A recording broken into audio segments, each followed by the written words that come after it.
Hablemos de nuestros santos. San Francisco de Sales, 24 de enero. Cada 24 de enero la Iglesia Católica celebra a San Francisco de Sales, obispo de Ginebra, Suiza, y doctor de la Iglesia Universal. Conocido como el Santo de la Amabilidad, es patrono de la prensa católica, de los periodistas y de los escritores. Se le considera un maestro espiritual, inspirador de santos como Don Bosco y Santa Teresita del Niño Jesús. Francisco nació en Castillo de Sales en el año 1567. Fue el mayor de 6 hermanos. Su padre, por su parte, queriendo que Francisco crezca disciplinado, eligió de profesor a un sacerdote, el padre de Age, un hombre de talante muy exigente. El sacerdote le hizo pasar amargos ratos a Francisco, pero como él mismo reconoció después, estos le ayudarían mucho en su formación humana y cristiana. A los 10 años, Francisco hizo su primera comunión y recibió la confirmación.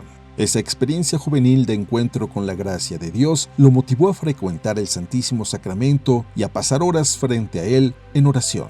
Más adelante su padre lo envió al colegio de Clermont, dirigido por los jesuitas, conocido por su ambiente de piedad y amor por la ciencia, una combinación atractiva para el joven Francisco.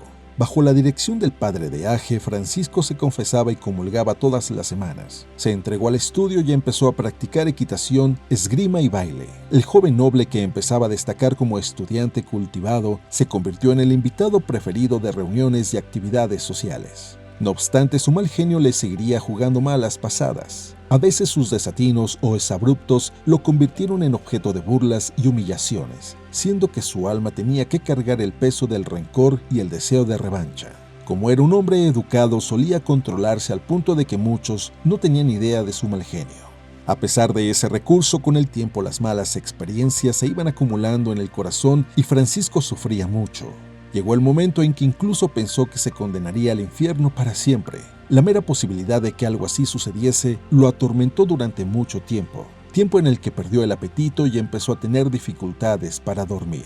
Entonces un día Francisco le dijo a Dios en oración: «No me interesa que me mandes todos los suplicios que quieras, con tal de que me permitas seguirte amando siempre».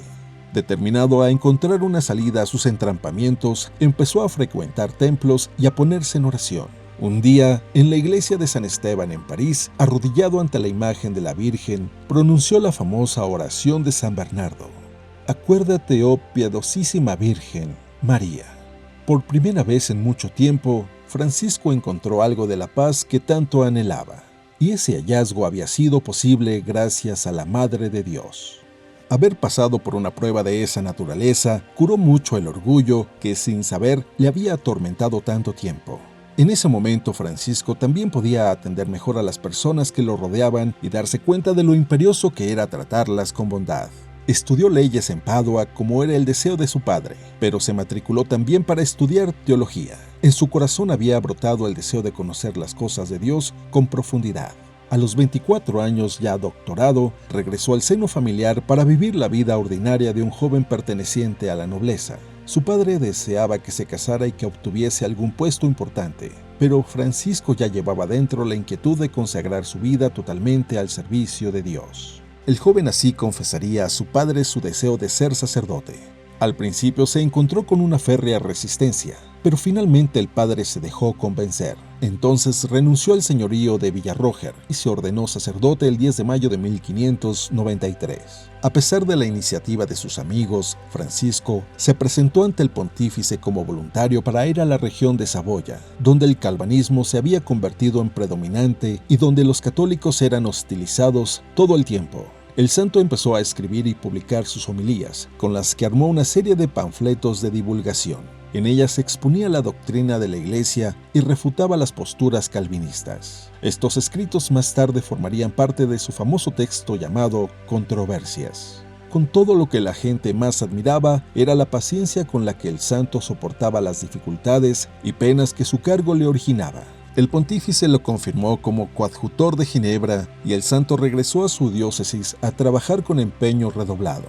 A la muerte del obispo, Francisco le sucede en el cargo y fija su residencia en Annecy. En este periodo tuvo como discípula a Santa Juana de Chantal, con quien fundaría la Congregación de la Visitación en el año 1610. Con las notas con las que instruía a la santa compuso su célebre introducción a la vida devota. la más conocida de sus obras. En el año 1622, el duque de Saboya lo invitó a reunirse con él en Aviñón. El santo obispo aceptó la invitación, preocupado por el bienestar de la parte francesa de su diócesis. El viaje, sin embargo, era arriesgado debido a su cada vez más débil salud y al recio invierno. Luego de encontrarse con el duque, San Francisco inició el retorno. Aquella travesía sería la última. Se detuvo en Lyon y se hospedó en la capilla del convento de la Visitación. Desde allí atendió espiritualmente por un mes entero a las religiosas. Luego, a pesar del crudo invierno, prosiguió el viaje predicando y administrando sacramentos, hasta que las fuerzas lo dejaron. San Francisco de Sales murió a los 56 años el 28 de diciembre del año 1622. Hablemos de nuestros santos. San Francisco de Sales.